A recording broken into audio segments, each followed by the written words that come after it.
The turtle. Zhuangzi, with his bamboo pole, was fishing in the Pu River. The Prince of Chu sent 2 vice-chancellors with a formal document. We hereby appoint you Prime Minister. Zhuangzi held his bamboo pole. Still watching the Pu River, he said, I am told there is a sacred tortoise offered and canonized 3,000 years ago, venerated by the prince, wrapped in silk, in a precious shrine on an altar in the temple. What do you think? Is it better to give up one's life and leave a sacred shell as an object of cult in a cloud of incense for 3,000 years, or to live as a plain turtle dragging its tail in the mud? For the turtle, said the vice-chancellor, better to live and drag its tail in the mud. Go home, said Zhuangzi. Leave me here to drag my tail in the mud. Every child is born sane, but every man becomes insane. The whole of humanity is neurotic. Neurosis is not a problem for only a few people. The human being as such is neurotic. And this neurosis is created through such a subtle mechanism that you cannot even become aware of it. It has become an unconscious thing. It goes on influencing you. Your behavior, your relationships, your whole life is colored by it. But it has gone so deep into your roots that you cannot find from where your misery, conflict, anxiety, and neurosis have arisen. A few things have to be understood. Then this story will become clear and very helpful. First, if you condemn yourself, you are creating a division, and that division will be your misery and your hell. If you condemn yourself, it means you condemn nature, and there is no victory against nature. There cannot be. You are just a tiny part in a vast ocean of nature. You cannot fight it. And all so-called religions teach you to fight it. They condemn nature, and they acclaim culture. They condemn nature, and they say, this is behaving just like animals, don't be like animals. Every parent is saying, don't be like animals. What is wrong with animals? Animals are beautiful. But in your mind, animals are something to be condemned, something bad, something evil, something not worthy of you. You are superior. You are not an animal. You are born of angels. And animals, they are just to be used, exploited. You don't belong to them. That is why, when Darwin first declared that man has come out of the same heritage as animals, that he belongs to the animal world, the whole of humanity was against him. From every church pulpit, from every temple, from every mosque, he was condemned as a heretic. They said that he was teaching something absolutely wrong, and if he were believed, then the whole culture would be lost. But he was right. Man is as natural as other animals, trees and birds. And trees and birds and animals are not neurotic. They never go mad unless you put them in a zoo. In a zoo it happens. Animals do go neurotic. Even to be in contact with man is dangerous. Man is infectious. Sometimes dogs go mad, but never when they are wild, only when they are domesticated. Domestic animals go mad. Living with man is living with something unnatural. In the wild, no animal commits suicide. No animal goes mad. No animal murders. But with man, even animals turn unnatural. They start doing things they have never done in the wild. They become homosexual. They become neurotic. They murder. And sometimes they have even tried to commit suicide. What happens when you bring a dog to your home? You immediately start teaching him as if he lacks something. He is perfect. Every dog is born perfect. Nature has given him everything that is needed. He is already equipped. You need not teach him. What are you doing? You are trying to make him a part of human society. And now the trouble starts. Now even the dog will learn to condemn himself. If he does something wrong, inside he feels guilty. Condemnation has entered. I have heard it happened once that a bum, a beggar, caught hold of a rich man and asked for a dime, just for a cup of coffee. The rich man said, "You seem to be healthy enough. Why are you wasting your life? Why don't you go to work and help yourself?" The bum said, with very deep condemnation in his eyes, "What? To help a bum like me? You are continually not accepting yourself. From the very beginning, you have been taught that nature is not enough. You have to be more than nature. And you have tried, and that effort has failed. It is impossible. You can never be more than nature. And if you try too much, you will be less than nature. You can never be more than nature, because nature is perfect. Nothing more is needed. No polishing is needed. No effort is needed to make it better. It cannot be made better. But if you try too much, you will fall from the perfection of nature, and you will become a neurotic animal. Man comes from animals, but he is not a higher animal. He has become a neurotic animal. And the problem is that nobody teaches you to accept yourself and to accept your nature. Worship it, be thankful to the divine for it, be grateful to the whole. Whatsoever has been given to you has a meaning. It is significant. You cannot cut it down and change. If you try, you will be in trouble. And you are in trouble. Everybody on this earth is in trouble. Why does man condemn himself? Why can't he accept nature? Because through condemnation, the ego is created. There is no other way to create the ego. To create the ego, you have to fight. To create the ego, you have to condemn something as bad and applaud something as good. To create the ego, first you have to create a god and a devil, and then you have to fight with the devil and try to reach the god. A conflict is needed for the ego. If there is no conflict, there cannot be any ego. Just think, if there is no fight within you, if you accept yourself totally, you are happy as you are, deeply content, deeply satisfied, not even a single note of complaint, thankful, how can the ego exist? How can you say, I am? The more you fight, the more I is created. That is why, if you go to your so-called saints, you will find more neurotic people there than anywhere. And this is something to be observed, that wherever there are many saints, there are many more madmen. Madness exists less in the East. It exists more in the West. But if you simply do ordinary arithmetic, you will be surprised. In the East, many mad people are worshipped as saints, so they are not in madhouses. In the West, the same people who should be in the madhouses are on the couch of the psychiatrist.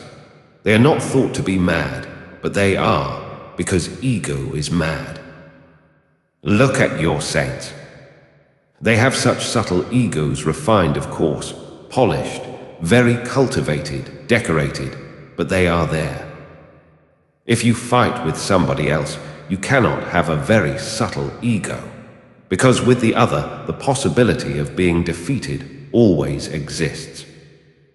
Even if you have one, the other is there. Any day there is every chance that he will gather strength and you may be defeated. The victory cannot be absolute, and you can never be certain. The enemy is there. And there is not only one enemy outside. There are millions of enemies, because with whomsoever you compete, he is your enemy. You will always be shaking and wavering. Your ego cannot be on solid ground. You have made your house on sand. But if you are fighting with yourself, then you are working on solid ground. You can be certain. You can be a more subtle egoist. To have the I, you have to kill nature, because in nature, no ego exists. Trees are there, but they don't know their I. Animals are there, but they don't know the ego. They live unconsciously. They simply live without any fight or struggle. When they are hungry, they search for food. When they are satisfied, they go to sleep. They make love, they eat. They sleep, they just exist. They don't say we are. They are just waves in the vast ocean of life. They come and go without leaving any trace. They have no history, no autobiography. They come and go as if they had never been there.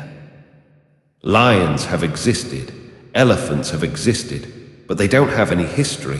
They don't have any autobiography. A lion comes like a vast, big wave, and then disappears. No trace is left behind. Ego leaves traces, footprints. If the ego wants not to die, autobiographies are written, history is created.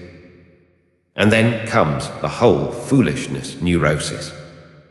To create the ego, man has created a conflict, and this conflict has two aspects.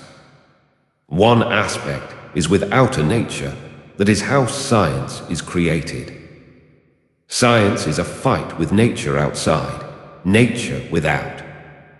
That is why even a person like Bertrand Russell goes on talking in terms of conquering nature. How can you conquer nature? How can a wave conquer the ocean? It is patent foolishness. A part cannot conquer the whole, and if the part tries, the part will go mad. The whole will not lose anything, the part will lose everything, because the part exists with the whole, never against it. Science has become destructive because of this conquering attitude. And there is another aspect of conflict. That aspect you call religion. One aspect is to fight nature outside. Science is created, it is destructive.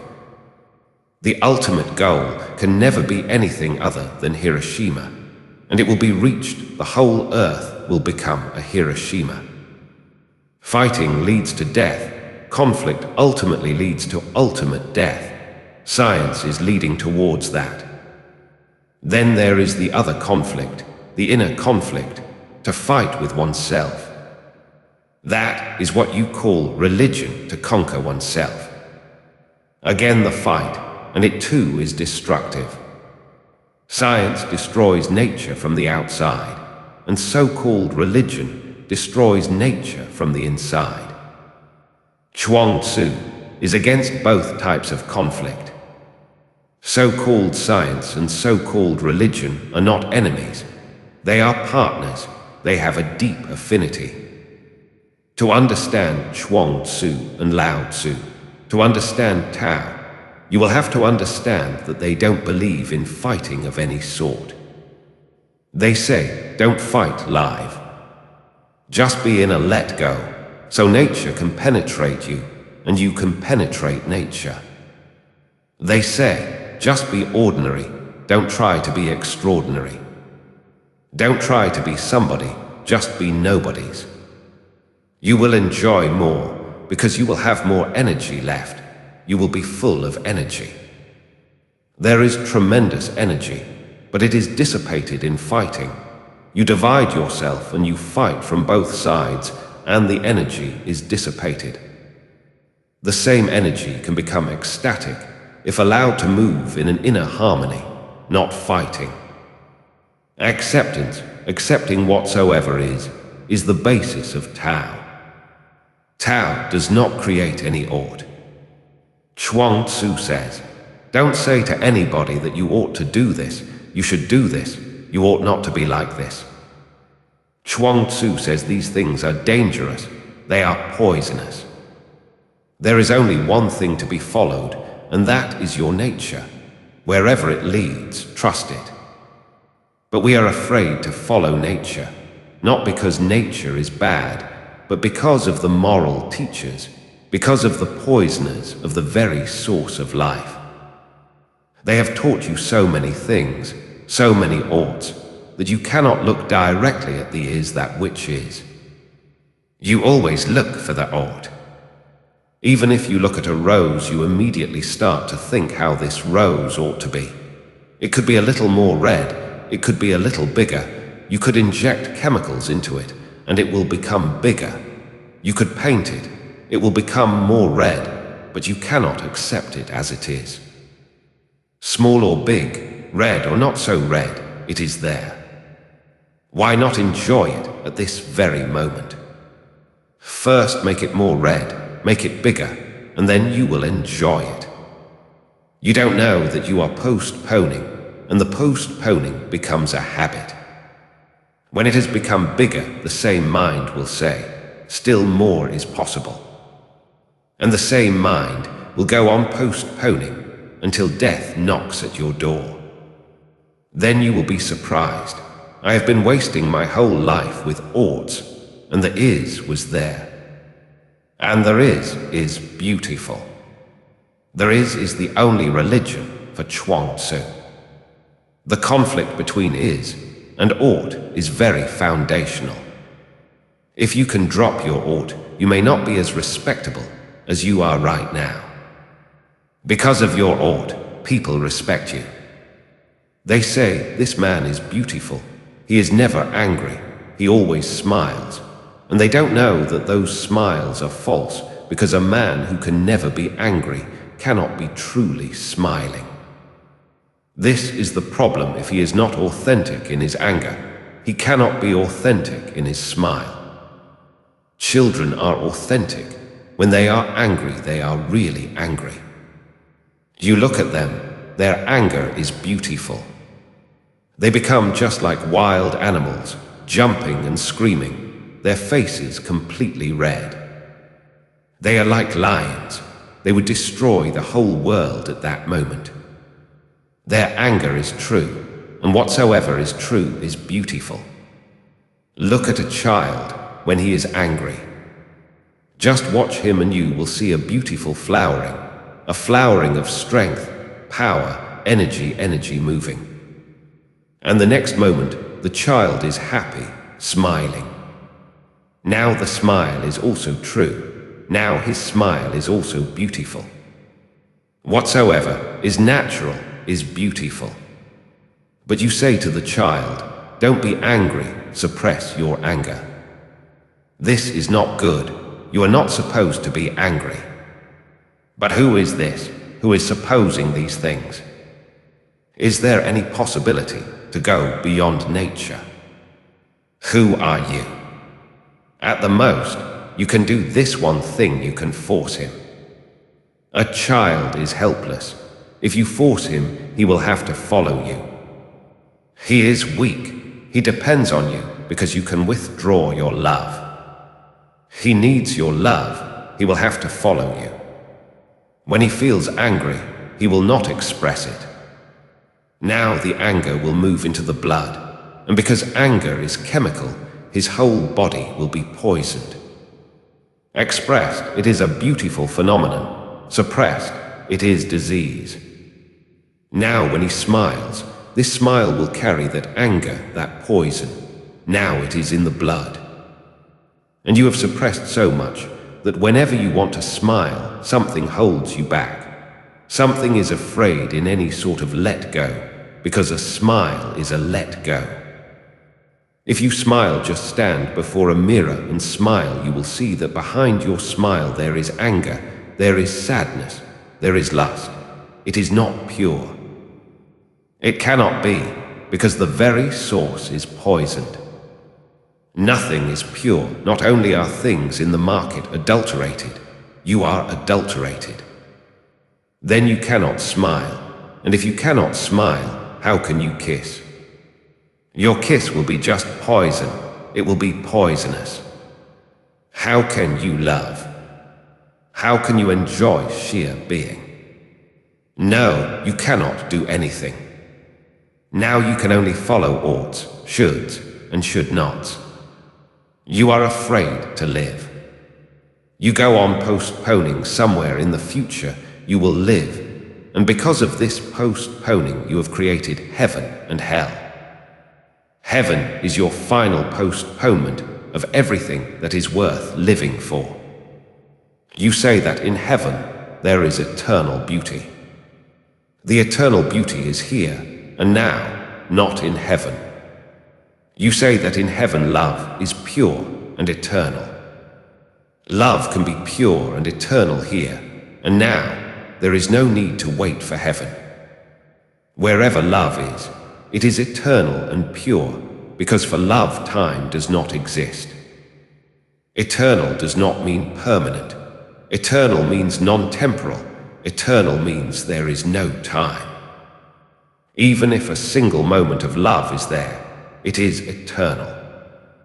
In that moment is such depth that in that moment time ceases. In that moment there is no future, no past. In that moment you are simply so much that you spread all over existence. The whole existence belongs to you, and the whole of you belongs to existence. That moment is eternity unto itself. Wherever love is, there is eternity, and then there is the possibility of prayer. If your smile is false, your kiss will be false, your love cannot be true, and all your prayers will be just words and nothing else. How can you find a God? How can you become godlike if you are not true? You seek truth, but in your life you are always untrue. How can an untrue person meet the truth? This seems an almost impossible thing. The truth will knock at your door. You need not go anywhere, just be true. And when I say just be true, I am saying just be natural. Nature is truth, and there is no other truth than nature. This is the message of Zhuangzi, one of the greatest messages in the world. Now we will try to enter this beautiful story. Zhuangzi with his bamboo pole was fishing in the Pooh River. Can you conceive of Buddha fishing in the Pooh River? Can you conceive of Mahavira fishing? Zhuangzi with his bamboo pole was fishing in the Pooh River. What does this mean? It means Zhuangzi is an ordinary man. He does not claim anything whatsoever. He just enjoys being ordinary. He does not live by principles. He lives by instinct. He does not superimpose his ego on his nature. He simply flows with it. He is just an ordinary man. This is the meaning of his fishing in the Pooh River. Only an ordinary man can do that. Extraordinary people, how can they do it? They have much ought in them. This should be done, that should not be done. They live by morality. They live by principles. What are you doing? A man of knowledge, fishing. Impossible to conceive, you are killing fish. Zhuangzi believes in nature. He says whatsoever is natural is good. He is just an animal, and he will not create any morality just to feel superior. The story says just be ordinary and enjoy being ordinary. Only then can you fall by and by into the natural. Otherwise, you will become unnatural. This fishing is just symbolic. Whether Zhuangzi fished or not is not the point, but he is the sort of man who can fish, who can sit with his bamboo pole. That is why you cannot make a statue of Zhuangzi. It is difficult. A Buddha is perfect. You can make a statue of him. It is as if he were born just to have statues made of him. You cannot find a better man, so statue-like. That is why, naturally, millions of statues exist of Buddha, more than of anybody else. He looks perfect, the perfect model for a statue, sitting under the Bodhi tree with closed eyes, not doing anything, He looks the perfect ideal, the perfect ought, as man should be absolutely non-violent, absolutely truthful, absolutely meditative. He is just like marble, not a man at all. You cannot make a statue of Zhuangzi. You will find him in such wrong places. He is just an ordinary man, and this is the beauty of it. This is the whole message of it. Just be ordinary, with a bamboo pole, fishing, and Zhuangzi says that this is enlightenment. I also say to you that Buddha may have attained enlightenment. It may have been easy for his nature to sit under a tree, but if you follow Buddha, you will become just stones. Zhuangzi will be better for you. Just be ordinary. For Buddha, that may have been ordinariness, to sit. Hence he attained. But as I know you, and the common human man, the common humanity, the vast humanity, Zhuangzi is better. And when I say better, I am not making any comparison. I am simply saying that he is so ordinary that you can easily be with him without becoming neurotic. If you follow Buddha, you may become neurotic. If you follow Zhuangzi, you will become more and more natural. Zhuangzi, with his bamboo pole, was fishing in the Pu River. The Prince of Chu sent 2 vice-chancellors with a formal document. We hereby appoint you Prime Minister. Politics is of the ego. It is the ego trip, the ego game. But Zhuangzi was known far and wide as a wise man. There was no need to advertise it. When wisdom exists, it is such an illumination that you cannot hide it. Even a Zhuangzi cannot hide it. You cannot hide ordinary love.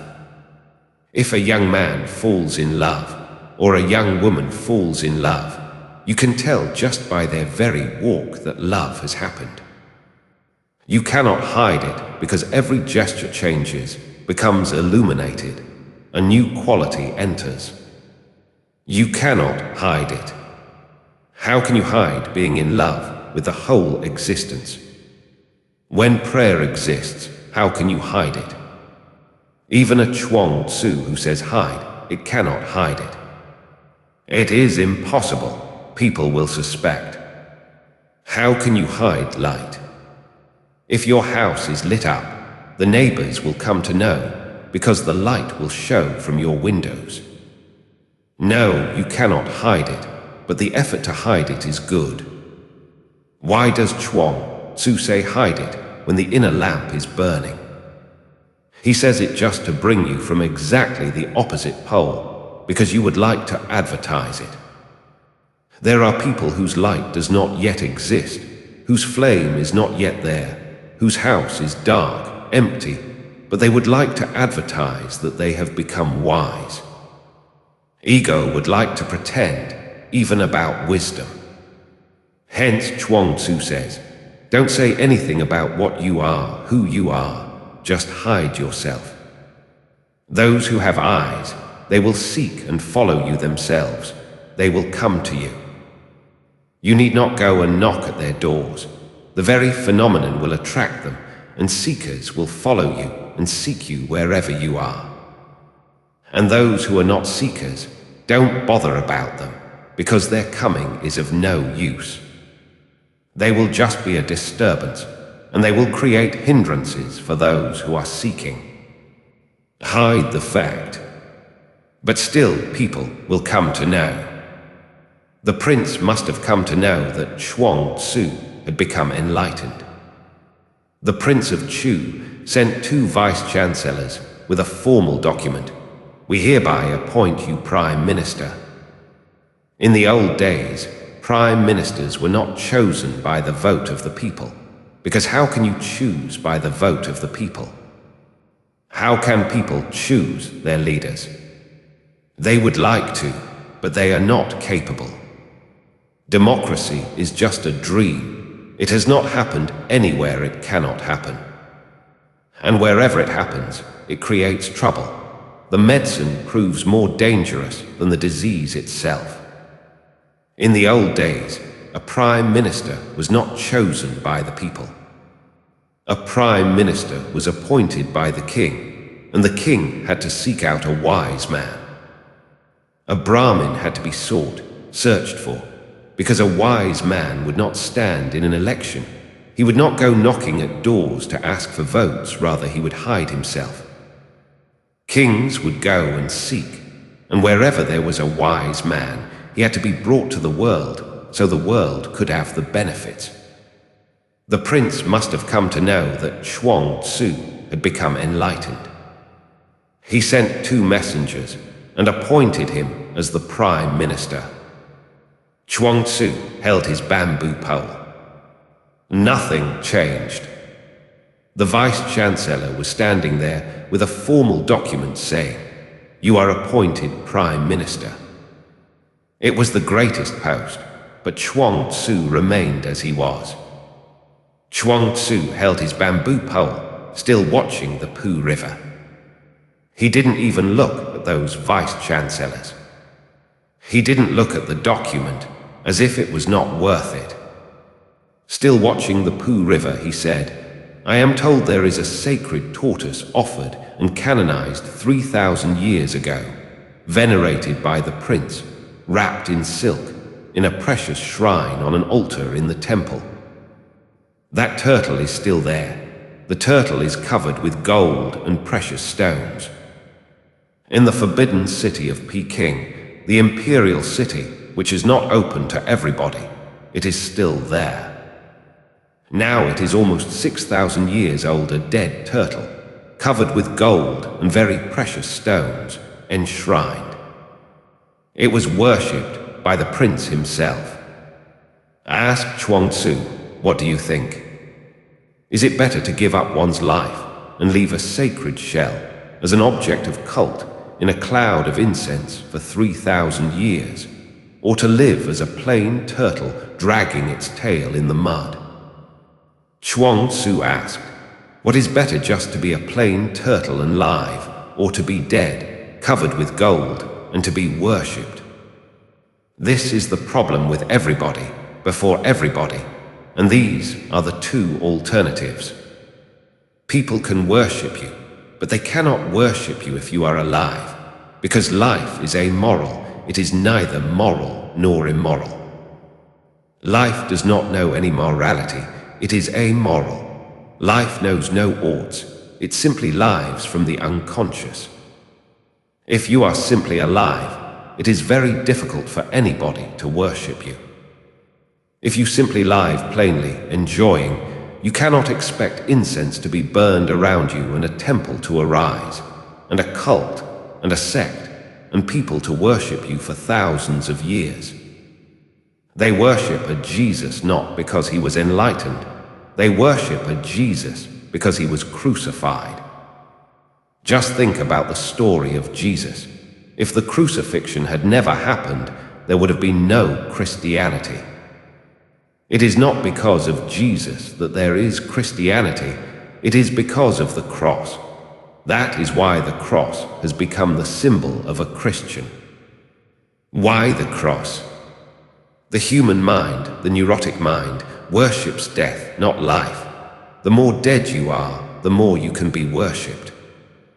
If you are alive, then you are not worth worshipping, because you are not sacrificing anything. Sacrifice can be worshipped because sacrifice means sacrificing life, a gradual crucifixion. If others crucify you, people will worship you, and if you crucify yourself, people will worship you more. People worship death. Jesus is worshipped because he was crucified. If you just drop that part of the story, then who is Jesus? Then it will be difficult for you to even remember, because Jesus was a vagabond just like Zhuangzi. The only difference in the story is that Zhuangzi was never crucified, and Jesus was crucified. Otherwise, he is the same man. You could have found him on the riverbank with a bamboo pole. Fishing, he was very friendly with fishermen. He must have fished around the Sea of Galilee. Fishermen were his followers. You would have been able to find him staying with a prostitute, because the prostitute loved him, worshipped him, and he knew no distinctions. He moved with gamblers, drunkards, people rejected by society, and that was his crime. He was crucified because this was his crime. He was moving with ordinary people, living an ordinary life. That cannot be tolerated by the respectable world, that cannot be tolerated. This man who moves with prostitutes, gamblers, drunkards, who is found in wrong company, this man says that he is the Son of God. This is heresy. This man is claiming too much. He has to be punished, because if such things are left unpunished, then the whole morality will be destroyed. And this man lives against all rules. He has no rules except life. Jesus and Zhuangzi are similar. Just one thing differs. Jesus was crucified. Jews are very much rule-oriented. They live by rules. They are Confucians, and it is difficult for them to concede that somebody who lives without rules can be good. Jews are very moralistic, and their conception of God is very revengeful. The Jewish God is very revengeful. He will throw you in fire if you don't obey him. Obedience seems to be the greatest rule. And this Jesus, the son of a carpenter, an ordinary man, is moving with suspicious people and claiming that he is a prophet, the prophet for whom the whole Jewish world has been waiting. No, he has to be punished. China was more tolerant. Zhuangzi was not punished because China had no conception of a ferocious God. In fact, there was no conception of God. Confucius never believed in God. He believed in rules, and he was the basis for China. But he said that rules are human. There is no divineness about them. They are arbitrary, relative. You can change them. One has to follow them, but there is nothing divine about them, no absoluteness about them. That is why Lao Tzu and Zhuangzi could live without being crucified. But one thing you have to remember, if Zhuangzi had also been crucified, there would have been a great following. There is none. Zhuangzi has no followers. He cannot have, because people worship death. And he refused to be a turtle, canonized, because the condition is, be dead. Don't do this, don't do that. Just go on cutting and sacrificing yourself. Just sit, not even breathing is allowed. Then people will worship you. Then you will have become a dead turtle. Ask Zhuangzi, what do you think? Is it better to give up one's life and leave a sacred shell as an object of cult in a cloud of incense for 3,000 years, or to live as a plain turtle dragging its tail in the mud? For the turtle, said the Vice-Chancellor, better to live and drag its tail in the mud. Of course, it is logical for the turtle, better to live and drag its tail in the mud. Zhuangzi said, go home, leave me here to drag my tail in the mud. Let me be just a plain turtle. Please, don't you try to canonize me, because I know your condition. First I have to die and leave a shell, a dead shell. Then you can canonize me. Then you can make a cult of me. Then you can have a temple around me, and incense, and clouds of incense, and then you can worship me for 3,000 years. But what will I gain out of it? I am the turtle. What will I gain out of it? What does a turtle know about gold and precious stones? They are human foolishnesses. A turtle never believes in them. The turtle believes in the mud. The turtle drags its tail in the mud and enjoys it. The symbol is very meaningful, because mud for us is something dirty. But mud is nature. Dirty or not dirty, those are your interpretations.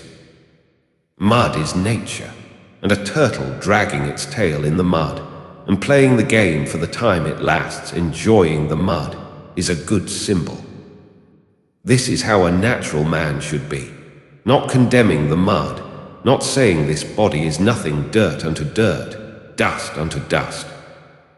This body will fall back into the mud. This is just mud, dragging its tail in the mud. Nature is muddy, it is there.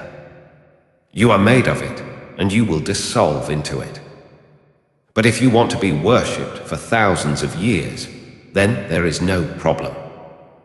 If you want a cult around you, if you want to become a deity, placed in a temple shrine, enshrined, canonized, then it is okay, but then you have to give your life. Is it worth it? Is it worth it to give your life and gain respect? Is it worth it to lose a single moment of life and gain the respect of the whole world? Not even then is it worth it now. If the whole world worships you, that too is not enough to lose a single moment of being alive. Only life is precious. There are no precious stones. Only life is gold. There is no other gold. Only life is the temple. There is no other temple. Only life is the incense, the fragrance. There is no other fragrance. This is what Zhuangzi says. Let me be alive. You may condemn me, because I am just a turtle dragging his tail in the mud. But for the turtle, this is the best. Even you agree with me. So go home. I am not coming to the palace. I am not going to become a prime minister. That is not for me, because you will kill me. There are many ways to crucify a man. Crucifixion is only one. You can also put him on the throne. Then too he is crucified, and in a subtler way, very non-violently, you kill him. Whenever you start respecting a person, you have started killing him, because now he has to pay. He has to look at you what to do, what not to do. I once stayed in a home with a Jaina family. They had never met me, but they had read my books, and through books they had much respect for me. Then they invited me to stay with them, as I was in their town, a very rich family. So I stayed. At evening time, a few people had come to see me. And Jainas take their food before sunset. They are very traditional. The woman came and she said, "It is getting dark. You must finish with these people, otherwise you will be late for your food." I said, "I can take my food a little later. There is no hurry." But these people have come from very far, from a far-off village, and they are really seekers, so I must tell them something. Before they go, I must give them something. She wouldn't believe me, and by the time those people left, it was already late. The sun had set. It was dark. So again the woman came and said, "Now you cannot eat, or are you ready to eat even at night?" So I said, "For me there is no difference, because hunger knows no day, no night. I am hungry, and I will eat." As if her whole image of me was shattered, she said, "We thought that you were an enlightened man, but now you have shattered the whole image. How can an enlightened man eat at night?" This is impossible for a Jaina to conceive, because they live by rules, and they go on living by dead rules. If you want their respect, you have to follow their rules. If you follow their rules, you are imprisoned. So I said, it is better not to be enlightened, because I would not like to go to sleep hungry. That is too much. I can leave enlightenment. And that day I told them this story. Let me drag my tail in the mud. It is not worth it. Somebody thinks that I am enlightened, and just to keep his image, am I to kill myself? But this is how things go. Never ask for respect, because respect is asked for by the ego. Never seek respect from others, because that is a subtle bondage, and you will soon be imprisoned and enclosed in it. Just live plainly, just live as you feel, natural, and don't bother about anybody else. Nobody else is responsible for your life except you. Be responsible only to yourself and nobody else. Then it will be difficult for you to create a cult around yourself. But if people come, they will be the right seekers. If you seek respect, wrong people will come around you. If you don't seek their respect, if you don't bother about them, if you simply follow your natural course, then only the right seekers will come, and they will not be an imprisonment to you. And only those people who are not an imprisonment to you can be helped. Otherwise, followers lead their leaders, disciples impose rules on their masters. What nonsense! They both remain in darkness. Remember one basic thing always: there cannot be anything more than nature. Nature is the whole. So you have to find a way to fall back from the cultured pattern of your life into the natural flow. You are as frozen as you are cultured. How to melt again and become a river.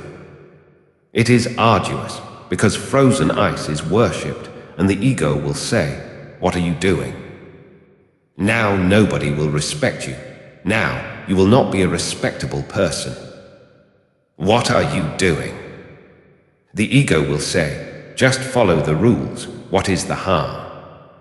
There is so much investment in the rules. If you follow ordinary rules, everybody will worship you. But what is gained by worship? It is not a substitute for life. What is gained by respect? It is not a substitute for existence. Be existential, let things happen. If somebody respects you, even then it is for him to decide. It should not be your concern. If it is your concern, then you will become neurotic. That is how everybody has become neurotic. And there are so many people around, and they are all expecting you to do this and to do that. So many people, so many expectations, and you are trying to satisfy all of them. You cannot satisfy all of them. The whole effort will end in your deep dissatisfaction, and nobody will be satisfied. You cannot satisfy anybody. The only satisfaction that is possible is your own. And if you are satisfied, then a few will be satisfied with you, but that is not your concern. You are not here to fulfill anybody else's expectations, their rules, their maps. You are here to fulfill your own being. That is the whole of religion, the all of religion. You are here to fulfill your own being. That is your destiny. Don't waver from it. Nothing is worth it. But there are many allurements all around, and they seem so innocent. The allurements seem very innocent. They are not so innocent, they are very cunning. Somebody says, "What is wrong if you don't eat at night?" People will give you respect. Eating or not eating is not the point. If you don't feel like eating, it is good, don't eat. People say that if you get up early in the morning at 5 o'clock, then Hindus will respect you. Nothing is wrong. If you feel good, get up, but don't think of the Hindus. If you get up because of them, then you are missing yourself, and by you will get more and more entangled. Because there are some people who will be unhappy the whole day if they get up at Brahma Muhurt, at 5 o'clock. There is a particular time which has to be passed in sleep, 2 hours every night. Now scientists have discovered that out of 24 hours, there are 2 hours every day when the temperature of the body falls. Those 2 hours are the deepest for sleeping. If you miss them, then for the whole day you will feel that something is missing.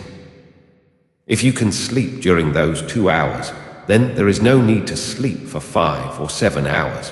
They will be enough. But those 2 hours are different for everybody, and rules are not different for everybody. This is the problem. If somebody has those 2 hours when his temperature drops between 3 and 5, then at 5 he can get up absolutely fresh. That is his Brahma Muhurt.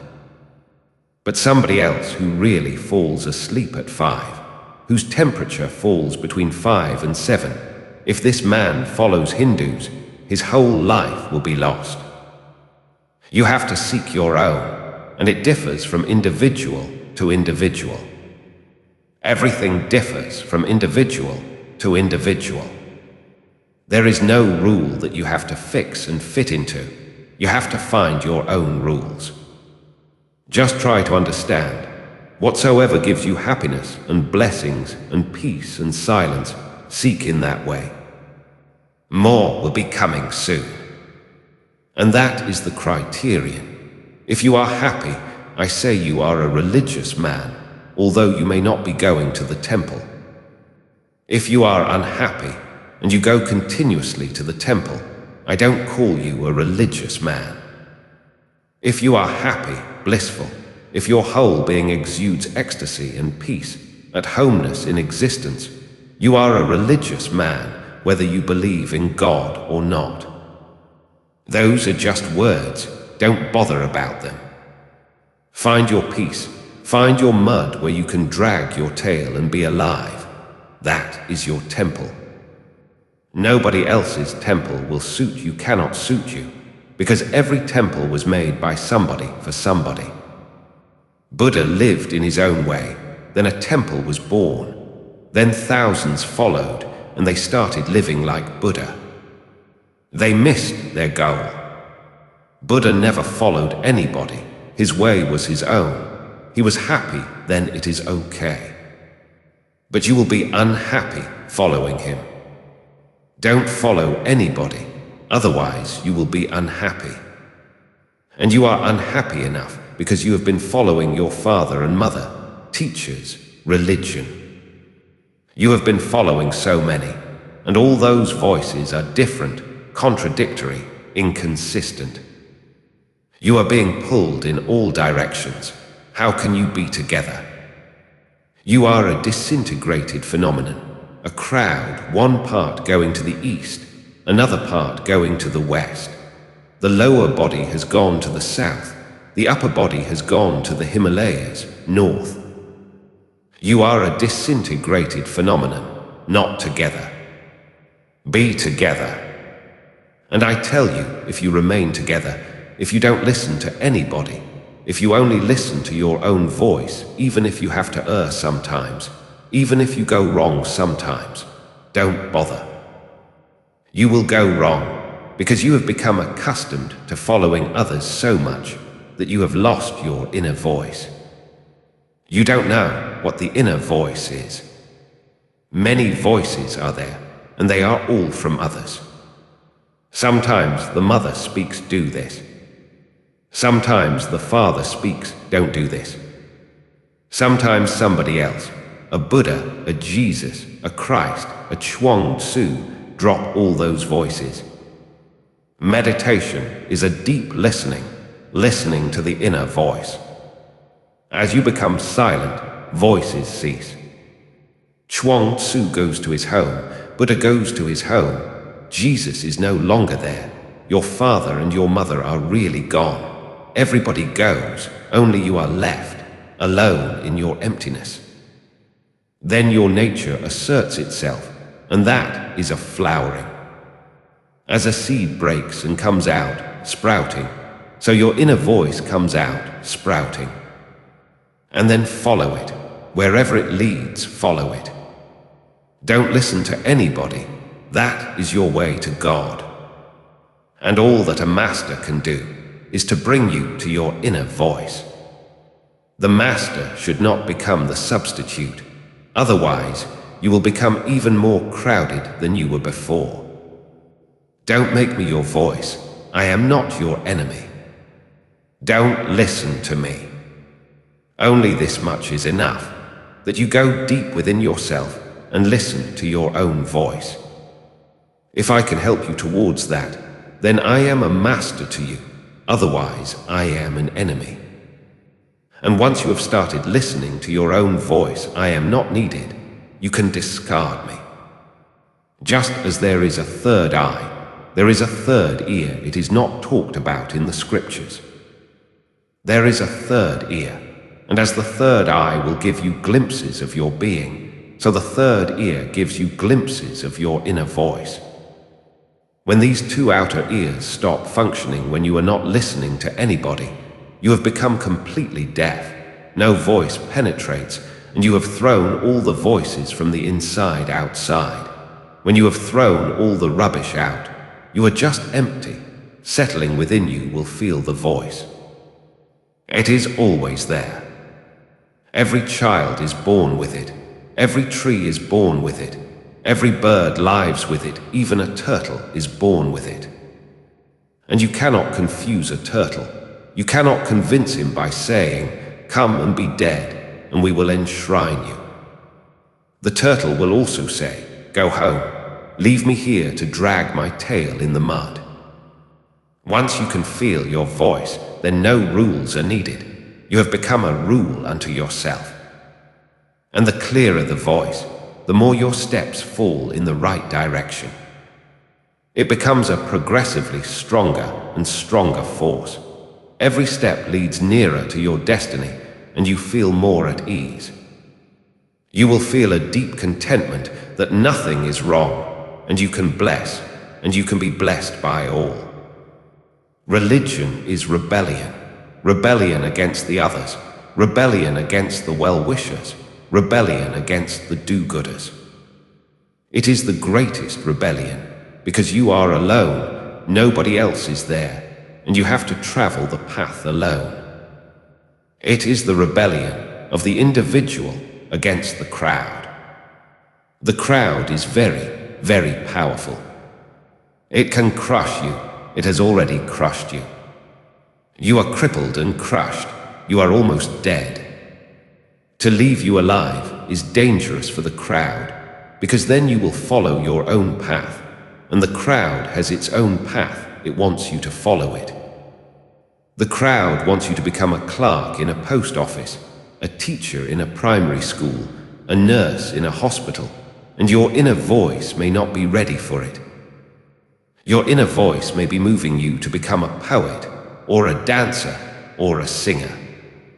Your inner voice may be moving you to become a Buddha or a Zhuangzi. But the society does not need a Buddha, it needs a perfect executive. What is a Buddha needed for? He is useless economically, a burden.